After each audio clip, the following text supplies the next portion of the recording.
क्या आप आर्य के सप्त सिंधु क्षेत्र से जुड़े संबंधों के बारे में जानते हैं? जैसा हमने इससे पहले की वीडियो में देखा था कि जो आर्य थे वो भारत में कहाँ से आए, तो माइग्रेशन थ्योरी उनकी बताती है, या ये भी कहती थी कि वो आर्य यहीं सप्त सिंधु क्षेत्र से ही निकल के विभिन्न स्थानों पर गए थे, ऐसा माना गया।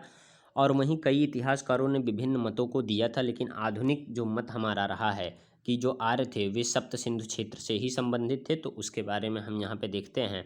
वीडियो में लास्ट तक बने रहेंगे और समझेंगे इस प्रक्रिया को। जो आर्य रहे वो सप्त सिंधु का जो अर्थ रहा, यानी सामान्यतः 7 नदियों का प्रदेश माना गया था। यहाँ क्षेत्र प्रारंभिक वैदिक आर्यों की गतिविधियों के प्रमुख रूप से जुड़ा माना गया कि आर्य यहाँ से ही जुड़े थे। वहीं सप्त सिंधु क्षेत्र जो था वो मुख्यतः उत्तर पश्चिमी भारतीय उपमहाद्वीप में स्थित था। वहीं ऋग्वेद में नदियाँ और सप्त सिंधु जो क्षेत्र का महत्वपूर्ण उल्लेख हमको देखने के लिए मिलता है। ऋग्वेद में इसके काफ़ी वर्णन भी किए गए हैं, वहाँ देखने के लिए प्राप्त हुआ। वहीं सिंधु नदी इस क्षेत्र की प्रमुख नदी मानी गई, इसीलिए इसको सप्त सिंधु क्षेत्र भी नाम दिया गया था। वहीं प्रारंभिक वैदिक समाज में नदियाँ की जो बसावट थी नदियों की, वहाँ पे पशुपालन कृषि के लिए अत्यंत महत्वपूर्ण रही हैं, कुछ इस प्रकार से। वहीं बाद के वैदिक काल में आर्यों की जो गतिविधियाँ रही वो गंगा यमुना क्षेत्र की ओर बढ़ चली, आगे बढ़ते रहे। जो आर्य थे वो गंगा यमुना क्षेत्र की तरफ आगे बढ़ते रहे। वहीं सप्त सिंधु वैदिक आर्यों की प्रमुख गतिविधियों का क्षेत्र रहा। आगे अगर हम देखें कि आर्यों की जो प्रारंभिक बसावट थी वो किस प्रकार से थी, तो इनकी जो बसावट रही वो प्रारंभिक वैदिक आर्यों की प्रमुख बसावट सप्त सिंधु क्षेत्र में मानी जाती है कि जो आर्य थे वो सप्त सिंधु क्षेत्र में ही थे और यहाँ से ही ये विभिन्न स्थानों पर प्रवास किए हुए थे। इस प्रकार से आप देख सकते हैं नदियों के किनारे इनका जो खेती था, पशुपालन था और आवास का निर्माण था। यह क्षेत्र मुख्यतः उत्तर पश्चिमी भारतीय उपमहाद्वीप से संबंधित था। इसको जोड़ के दिखाया जाता है कि उत्तर भारतीय महाद्वीप से ये पश्चिमी महाद्वीप से जुड़ा हुआ था। वहीं सिंधु और उसकी सहायक नदियाँ प्रारंभिक वैदिक जीवन में महत्वपूर्ण थीं।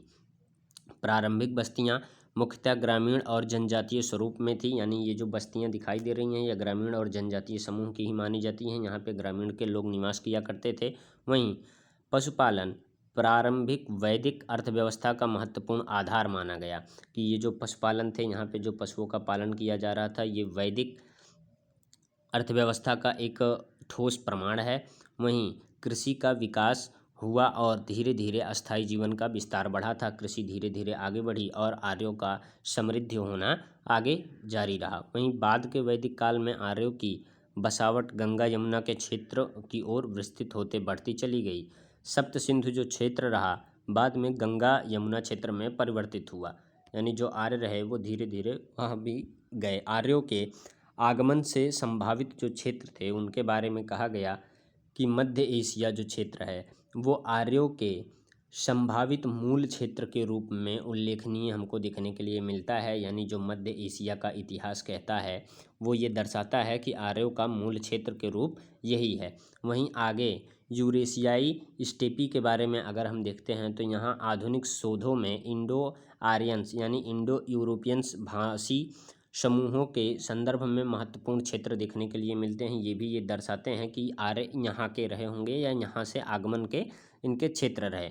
वहीं अफ़गानिस्तान जो क्षेत्र है वहाँ पे भारत की ओर आने वाली संभावित मार्ग का महत्वपूर्ण पड़ाव हमको देखने के लिए मिलता है। हिंदू कुश क्षेत्र जो रहे वहाँ पे उत्तर पश्चिमी से भारतीय उपमहाद्वीप में प्रवेश का प्राकृतिक मार्ग भी देखने के लिए मिलता है, इस प्रकार से कि यहाँ से भी आर्यों का आगमन हुआ होगा। वहीं सप्त सिंधु क्षेत्र जो रहा जहाँ आर्य थे वहाँ से ग्रामीण सभ्यता को आगे बढ़ाया, जैसे प्रारंभिक वैदिक आर्य की गतिविधियों से जुड़ा प्रमुख क्षेत्र ये माना गया। वहीं पंजाब क्षेत्र जो रहा अपना, पंजाब में एवं उत्तर पश्चिम भारत जो अपना रहा, उत्तर पश्चिम भारत में प्रारंभिक वैदिक संस्कृति के प्रमुख क्षेत्र माने गए थे। यानी ये माना गया था कि यहाँ से ही आर्यों का प्रमुख स्थान माना गया। आर्यों के एक जगह से दूसरे जगह पे प्रवास के सिद्धांत को भी जोड़ के देखा जाता है। वहीं गंगा यमुना का जो क्षेत्र रहा बाद में वैदिक काल में आर्यों की संस्कृति का प्रमुख क्षेत्र माना गया कि यहाँ पे इनका जो बसाव था वो ज़्यादा रहा। वहीं पे अगर हम देखें कि इनका जो मुख्य मार्ग माना गया कि ये मध्य एशिया, अफ़गानिस्तान, हिंदू कुश, उत्तर पश्चिमी भारत और सप्त सिंधु क्षेत्र से जोड़कर हमको देखा गया इनको। जो इनके मध्य एशियाई सिद्धांत रहे उसके बारे में भी हम लोगों ने देखा कि किस प्रकार से ये लोग वहाँ के माने गए। यानी जो इनकी पहचान की गई वो इनकी भाषा और जो घोड़े और बग्गी यानी रथों का प्रयोग किया गया था उसके अनुसार माना गया कि हाँ, या तो ये किसी दूर स्थान से यहाँ पे आए रहे या यहीं से ये किसी दूसरे स्थानों पर गए हुए थे। तो ऐसी ढेर सारी बातें हैं उसके बारे में हम लोगों ने देखा।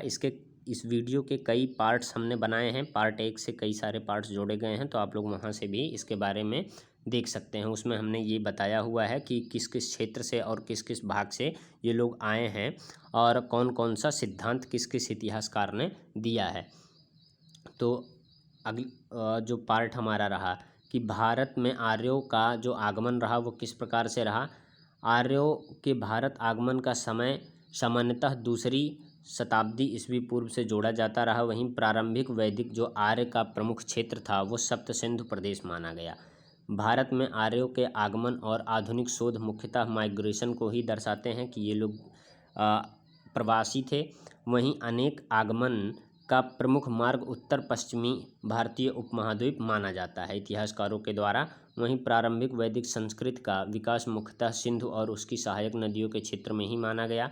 बाद में वैदिक संस्कृत का विस्तार गंगा यमुना के क्षेत्र से हुआ। आर्यों के आगमन और उनके मूल निवास का जो प्रश्न इतिहास एवं पुरातत्व में आज भी चर्चा का विषय माना जाता है। यानी इसका कोई ठोस प्रमाण नहीं है कि ये कहीं से आए थे या यहीं के निवासी थे जो यहाँ से निकल के दूसरी जगहों पर गए हुए थे। मुख्य विचार, आर्यों का जो आगमन रहा एक क्रमिक प्रवासन रहा, प्रक्रिया के रूप में इसको हमने समझा और उसी के रूप में समझा जाता है। तो अगर वीडियो आपको पसंद आई हो तो स्टडी हब चैनल को सब्सक्राइब करना ना भूलें, वीडियो को लाइक और कमेंट भी करें। मिलते हैं इसके अगले पार्ट के साथ।